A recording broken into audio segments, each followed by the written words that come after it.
Good morning and welcome to a special edition of This Week. The next Vice President of the United States, Paul Ryan. Romney goes bold. Together, we will unite America and get this done. Delighting conservatives. If you have a small business, you did build that. And Democrats. They've been targeting Ryan and his budget plan for months. It is a Trojan horse. It is thinly veiled social Darwinism. The big questions. Will this high-risk gamble be high reward for Romney? Will it elevate the debate and raise the stakes of this race? Or an already ugly campaign get worse? And is this young congressman from Wisconsin ready for the national stage? We'll ask our headliners. Tim Pawlenty, the Romney campaign co-chair who was vying for the VP job. And for the Obama campaign, senior advisor David Axelrod. Plus our Powerhouse Roundtable with Howard Dean, Peggy Noonan, Gavin Newsom, Paul Gigot, and Cokie Roberts. Full debate and analysis of Romney's choice begins now. From ABC News, This Week with George Stephanopoulos. It's your voice, your vote. Reporting from ABC News Election Headquarters, George Stephanopoulos. Hello again. Mitt Romney's surprise pick of Paul Ryan to be his running mate shook up a summer Saturday and instantly changed the shape of this presidential race. How much? How long will it last? Will Romney's bold bet pay off? We're going to examine Mitt Romney's most consequential campaign decision from all the angles this morning. But we begin with more on how the decision was made and how it's playing on the trail with ABC's John Carl, our man on the ground for the Romney-Ryan Battleground Bus Tour. And John, thanks for joining us this morning. We're learning a lot more overnight about how Romney came to this decision and how he shrouded it in pretty extraordinary secrecy. Oh, no doubt. And you know, in the end, he vetted extensively his team, several candidates, but he only met one-on-one with Paul Ryan to discuss the job, none of the others. That meeting happened secretly at Beth Meyer's dining room table in Brookline, Massachusetts, about a week ago. Romney made the offer. Ryan, of course, accepted. After that, extraordinary measures for secrecy, culminating Friday with the press tracking Paul Ryan's every move and the other candidates' every move. What Ryan did is he went out his back door and snuck through a wooded ravine. At the other end of the woods, he was met by a car that drove him to a small airport in Illinois, flew from there to North Carolina, and then Saturday morning drove completely unnoticed into Norfolk, Virginia for the announcement. And nobody had any clue. Secret held pretty well. And Paul Ryan did seem to energize Mitt Romney yesterday. There's no question that he has brought energy into the campaign, at least now, and had an impact on Romney himself. The next Vice President of the United States and I are going to lay out a vision for America of hope and opportunity and progress and achievement and individual accomplishment. We're going to stand for America and we're going to win. And so President Obama is not going to be able to run for re-election on his record because it's a terrible record. He's going to divide the country, to distract the country, to try and win this election by default. Hope and change has now become attack and blame. Late last night, Romney told us that it's now, instead of being 2-on-1, it's 2-on-2, and the Democrats have somebody else they can pick on. But I was surprised to see this morning, John, that actually after today, the candidates are going to be splitting up, that Ryan will not be finishing the bus tour, not going to Florida with Romney? Yeah, the idea here is they want to divide and conquer. So while Romney will go on to Florida and to Ohio, Paul Ryan's going to go to Iowa, a place where he's fairly well known and also is, you know, Midwest roots. They will be sometimes together, but often dividing and conquering, hitting different parts of the country, different battleground states. Okay, John Carl, thanks very much. Let's get the first reaction now from the Obama campaign. Senior advisor David Axelrod joining us again. Thanks for joining us, David. Hey, George, good to see you. So reports this morning that the president was surprised by the Ryan pick. Why? Well, because it is it's a pick that is meant to thrill the most strident voices in the Republican Party, but it's one that should trouble everybody else, the middle class, seniors, students, because of Ryan's record. I mean, he is a right-wing ideologue, the intellectual energy behind the Republican caucus there in Congress. He constructed a budget that, like Romney, would lavish trillions of dollars of tax cuts, most of them on the wealthy, would raise the burden on the middle class, would cut back things deeply like student loans and research and development and the things we need to grow the economy. He's a guy who's the architect of a plan to end Medicare as we know it and turn it into a voucher program and shift thousands of dollars of costs onto senior citizens. He's someone who was the architect of a Social Security privatization scheme that was so out there that even George Bush called it irresponsible. And he believes that we should ban abortion even in cases of rape and incest. He is outside the mainstream, but this was a defining choice for Mitt Romney, and now it's also a clarifying choice for the American people. And Paul Ryan, not shying away from the traditional role of attack dog as the vice presidential candidate, I want to show part of a web video that the Romney-Ryan campaign is putting out today showing Paul Ryan on the stump.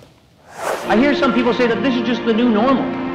Higher unemployment, declining incomes, and crushing debt is not a new normal.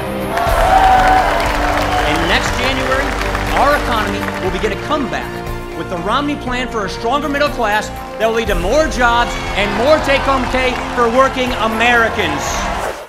He's young, he's articulate, he clearly gave a jolt of energy, as I said to Mitt Romney yesterday. You worry this is going to be a booster shot for the Romney campaign?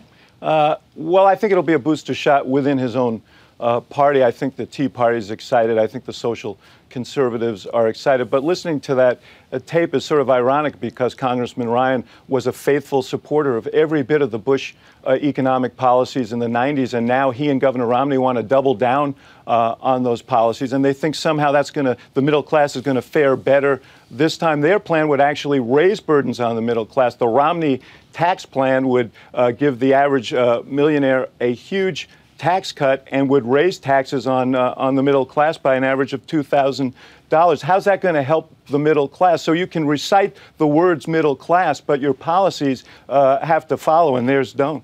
You also brought up the point of the Ryan Medicare plan. You said it's going to end Medicare as we know it. But as you saw yesterday, Mitt Romney and Paul Ryan talk about the president's $700 billion in Medicare cuts under his health care plan. They say that under the Ryan plan, traditional Medicare will be there as an option. And they cap overall Medicare spending at exactly the same level as President Obama. So how can you say they're going to end Medicare as we know it?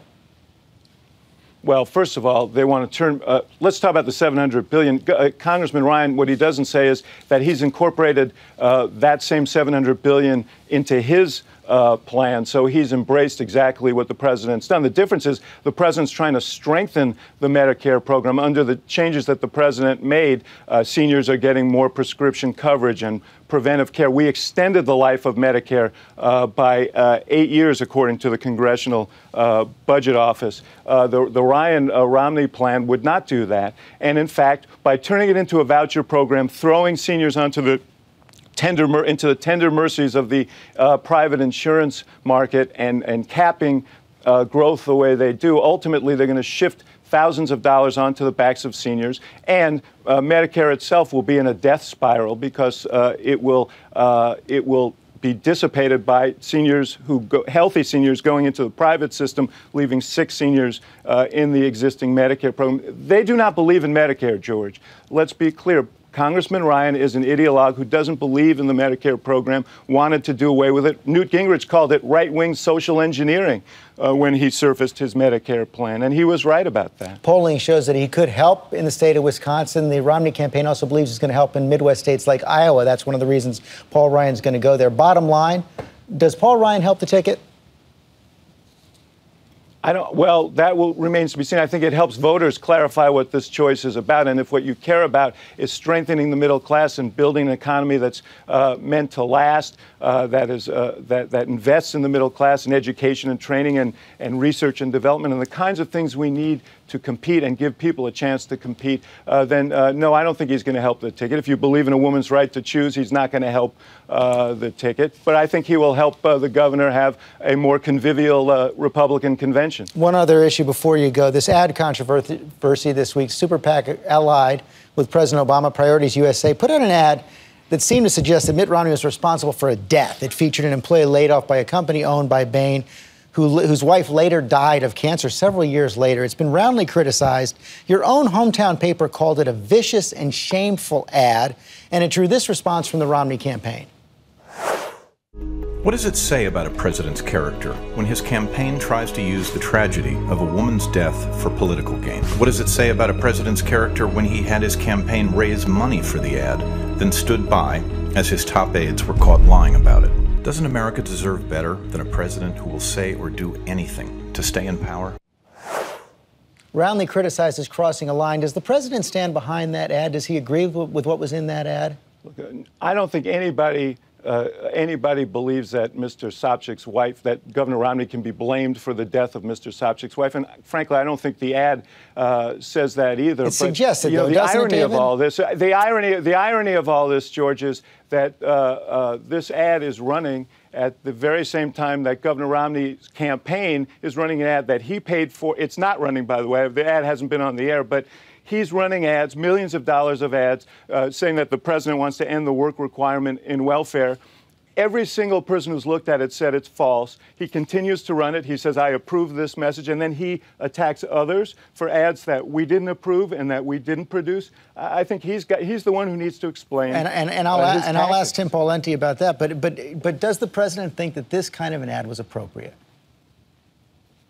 Look, as I said, I don't think Governor Romney can be blamed for that woman's death. What he can be blamed for is taking that steel company to bankruptcy, walking away with millions of dollars, and leaving workers without pensions, without the health coverage they were promised. That's a real issue.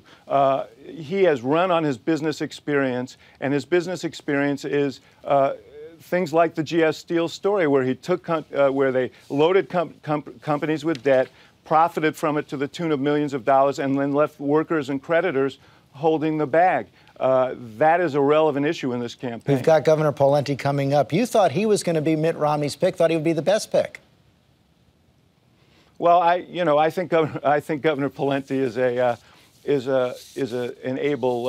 an able candidate, and I really didn't think that Governor Romney would go so far to satisfy the most strident voices in his party that he would pick someone who is so demonstrably a right-wing ideologue. But I was wrong about that. Okay, David Axelrod, thanks a lot for your time this morning.